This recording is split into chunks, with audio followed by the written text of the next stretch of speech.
invasão do crack. Ai, tá bom, bagunça, vai. Ai, já bagunça, vai. Ai, já bagunça. Ó, luz vermelha.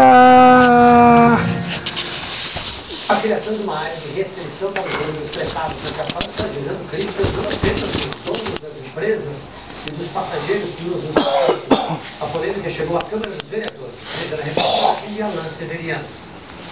Plenário dividido. O presidente da Câmara restringir os fretados. Ele está certíssimo na proposta dele. O fretamento, ele gera a comissão discorda. Argumenta que o projeto pode até piorar a situação do trânsito. Vai aumentar o número de carros na rua. Esse cidadão que utiliza o fretado hoje tem um poder aquisitivo maior que os demais que usam o transporte regular. Esse cidadão não vai pegar um ônibus lotado em pé às 7 horas da manhã. Ele não vai pegar o metrô da linha leste onde ele não consegue entrar.